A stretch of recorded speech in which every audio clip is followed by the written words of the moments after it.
అందరికీ లాల్ సలాం. సో జనరల్గా scientific students federation నుంచి మేము ఏ సభలు జరిపినా ఏ సభలకు పోయినా మాకు అందరికీ మా నాయకులందరికీ అలవాటైన ఒక నినాదం జై ఇన్సాన్. సో అందరం గట్టిగా అందామా?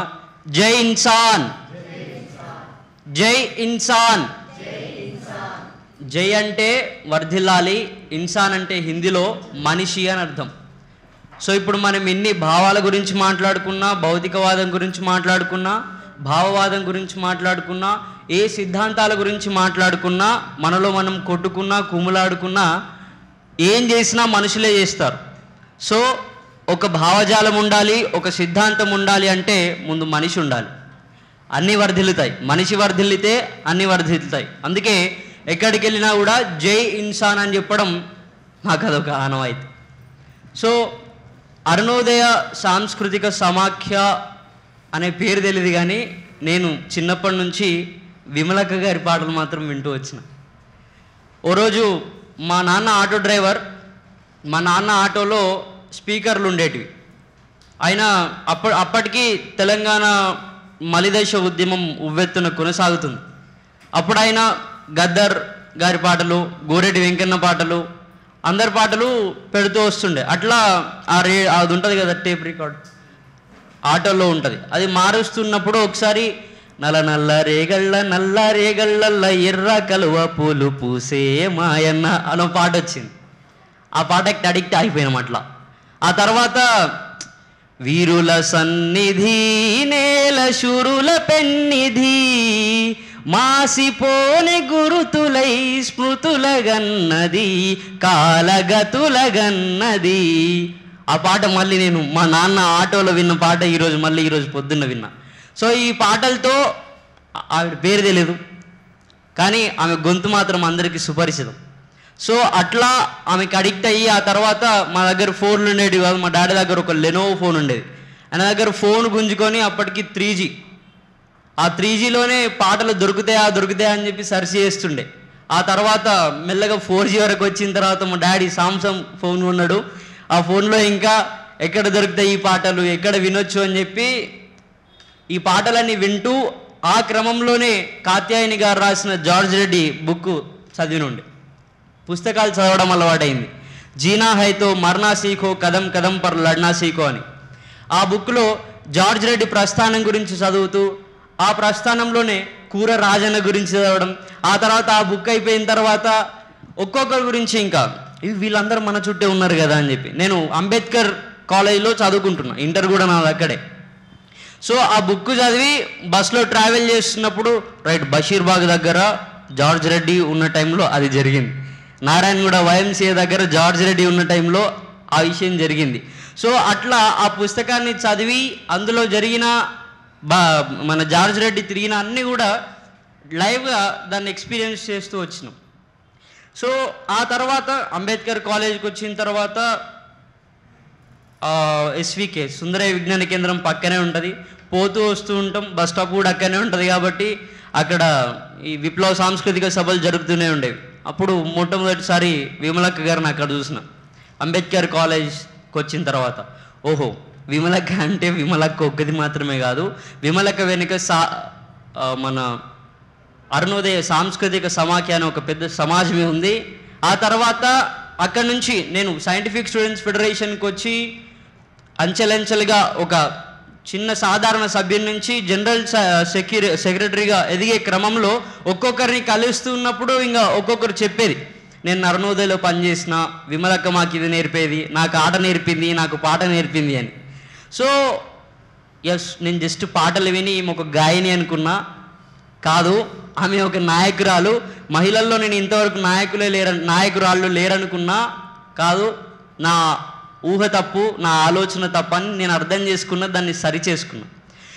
సో అరుణోదయ నేను ఎవరినైతే కలిసానో, ఎవరితోనైతే మాట్లాడినో వాళ్ళందరూ 45 ఏళ్ళు 50 ఏళ్ళ వాళ్ళే.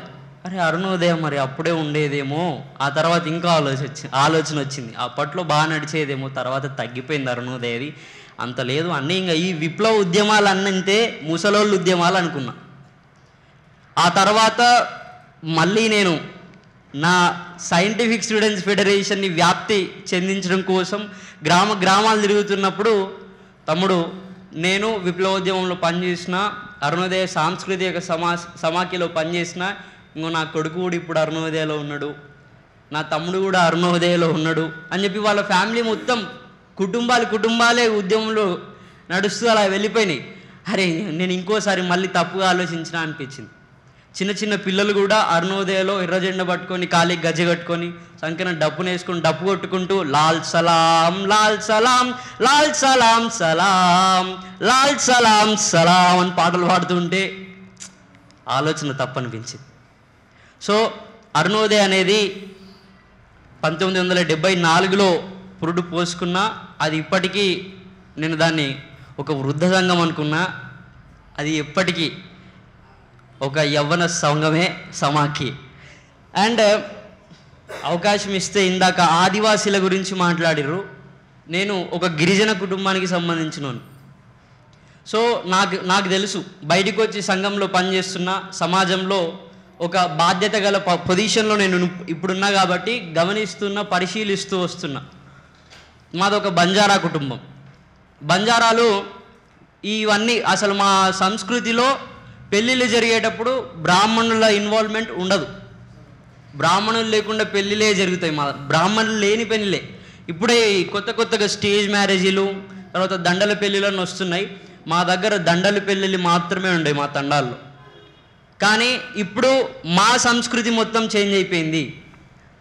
దండల పెళ్ళిళ్ళుగా ఉన్న మా సంస్కృతి బ్రాహ్మణులు లేకుండా పెళ్ళిళ్ళు జరుగుతలేవు.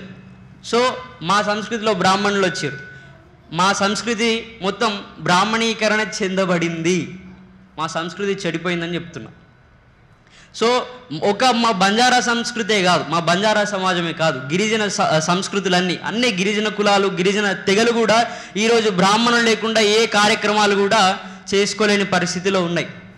దీన్ని నేను దేవుడు లేడు, దేవుడు ఉండడు, దేవుణ్ణి సృష్టించినవాడు మూర్ఖుడు అని చెప్పి పెరియార్ చెప్పిన మాటలు గ్రామాల్లోకి వెళ్ళి ప్రచారం చేస్తూ ఉన్నప్పుడు ఒకరోజు ఒక ఊరికి పోయినా.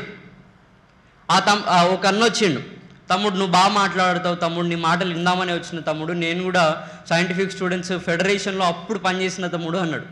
ఓకే అన్న, మీలాంటి వాళ్ళు ఉండాలి, మీలాంటి వాళ్ళ ప్రోత్సాహం మాకు ఉండాలి అని చెప్పి ఆయనను కూర్చోబెట్టుకుని ఆయన దగ్గర మాట్లాడుతున్నా.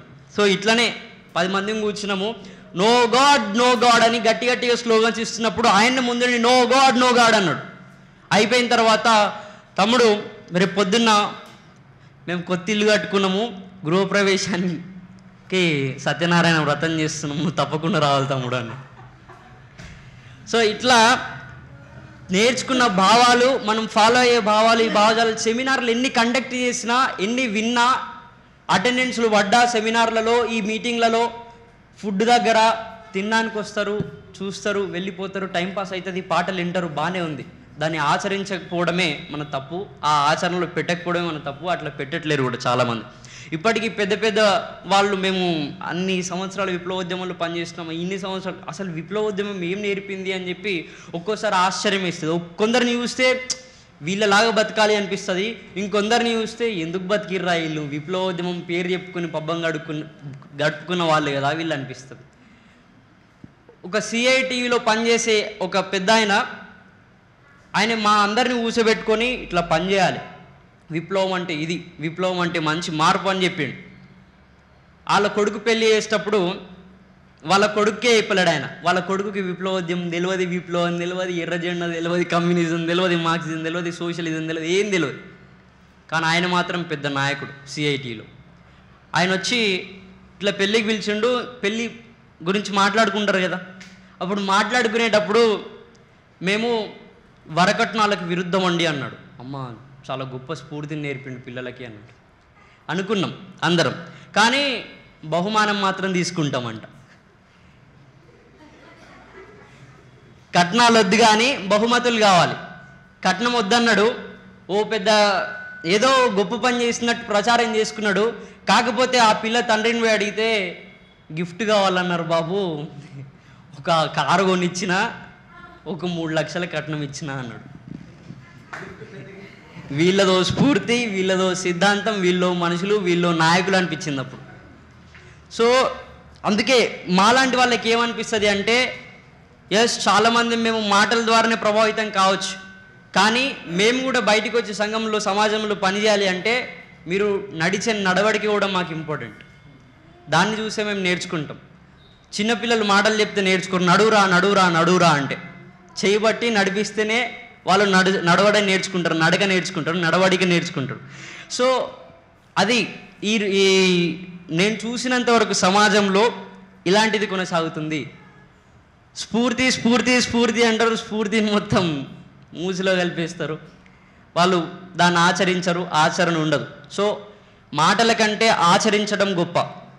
అందుకే ఇక్కడికి వచ్చిన వాళ్ళు కూడా, అండ్ వీళ్ళందరూ నా జూనియర్సే అమ్మ, వీళ్ళందరూ చాలామంది ఇప్పటికీ కూడా బయటికి వచ్చి కొందరు రాజకీయ నాయకులు అంబేద్కర్ మావాడు, అంబేద్కర్ని మేము భుజాన్ని ఎత్తుకొని మోస్తున్నామని చెప్పుకునే వాళ్ళు కూడా వాళ్ళకి కొన్ని ఉన్న యాజమాన్యాల్లో, మేము విద్యార్థులుగా ఆ యాజమాన్యంలోనే చదువుతున్నాం. 2023 డిసెంబర్ 6 అంబేద్కర్ వర్ధంతి. సార్ మేము అంబేద్కర్ వర్ధంతిని జరుపుకోవాలనుకుంటున్నాం సార్ విద్యార్థులందరం అన్నాం.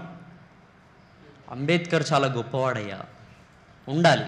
అంబేద్కర్ స్ఫూర్తిని మనం అందరం కొనసాగించాలి, ఆయన ఆశయాలను మనం సాధించాలి. అది మనసులో ఉంటే చాలు బాబు, ఎందుకు ఇవన్నీ అన్నాడు. కోపం వచ్చింది. స్టూడెంట్స్ సరే ఆయన మేనేజ్మెంట్ని పక్కకు పెట్టండి, కనీసం టీచర్స్నైనా పోయి అడుగుదాం, వాళ్ళతో మాట్లాడదాం. మేడం ఇట్లా మరి మేము అంబేద్కర్ జయంతిని జరపాలనుకుంటున్నాం, మీరు స్త్రీలే కదా, స్త్రీల కోసం అంబేద్కర్ చాలా చేసిండు, ఆయన న్యాయశాఖ మంత్రిగా ఉన్నప్పుడు ఆ పదవిని రాజీనామా చేసి హిందూ కోడ్ బిల్లు కోసం పోరాడిండు, మరి మీరైనా మాకు సపోర్ట్ చేయొచ్చు కదా మేడం అంటే, వాళ్ళని మించి వాళ్ళని దాటి మేము ఏం చేయలేము, నిజంగా అది మనసులో ఉంటే చాలు కదా మోహన్ అన్నారు. ఎందుకు చదువుకున్నారు మీరు, ఇంత పొజిషన్లో ఉన్నారు, అయినా ఒకరికి భయపడుతున్నారు, ఇంకొందరు ఆయన పేరు చెప్పుకొని పబ్బం గడుపుకుంటున్నారు, కానీ ఆయన వర్ధంతి చేస్తామంటే మాత్రం ఇట్లాంటివి సహకరించరు అనిపించింది. అప్పుడే ఈ తమ్ముడు వాడు అందరం కలిసి అంబేద్కర్ వర్ధంతిని జరుపుతామని చెప్పి క్లాసెస్ అన్నీ బాయ్కాట్ చేసినాం, గ్రౌండ్లోకి దిగినాం, అంబేద్కర్ వర్ధంతిని జరిపినాం. అప్పుడు మూసుకొని వాళ్ళే గెస్టులు వచ్చారు. సో అందుకే మనము సమాజంలో తిరుగుతున్నప్పుడు కానీ లేదా ఇట్లాంటి సభల్లో వచ్చినప్పుడు కానీ ఆచరణవాదుల్ని మాత్రమే చూసి స్ఫూర్తిని పొందాలి. కొందరు మాటలు చెప్పే వాళ్ళు మాత్రమే ఉంటారు, అట్లాంటి వాళ్ళని విస్మరిస్తే మంచిది, వాళ్ళు చెడు కీడు.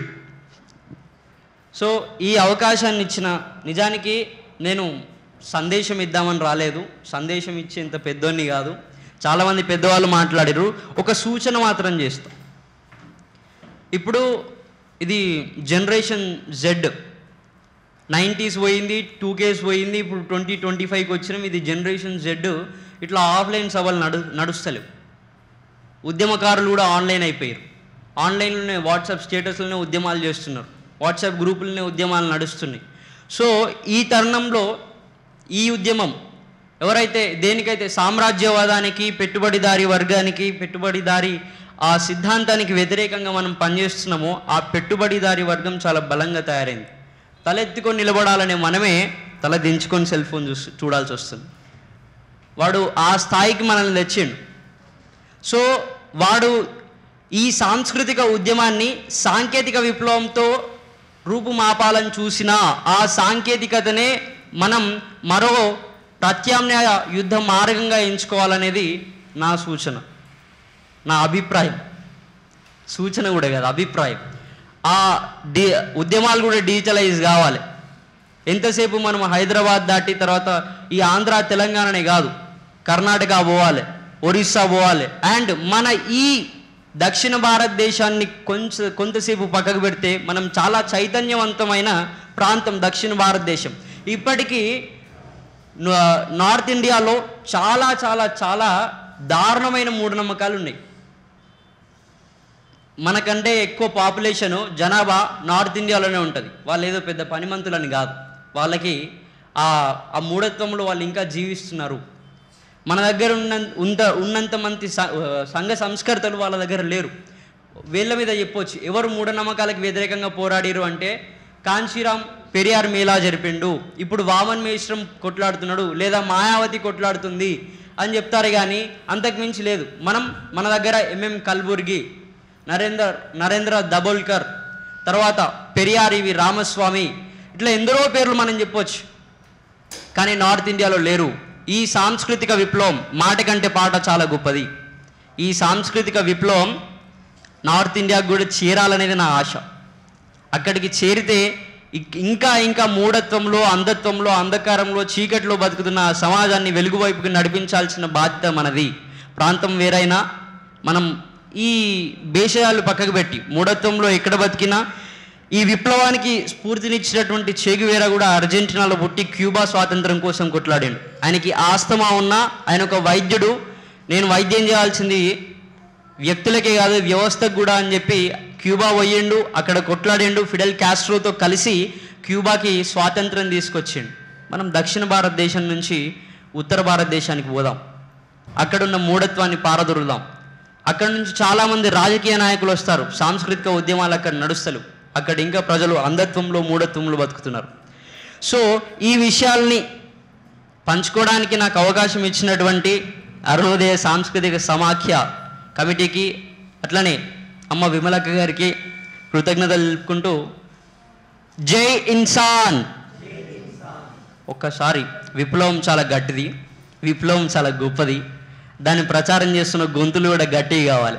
జై ఇన్సాన్, జై ఇన్సాన్. వర్ధిల్లాలి అరుణోదయ సాంస్కృతిక సమాఖ్య. కొనసాగిద్దాం మహనీయుల ఆలోచన విధానాన్ని, కొనసాగిద్దాం మహనీయుల ఆలోచన విధానాన్ని.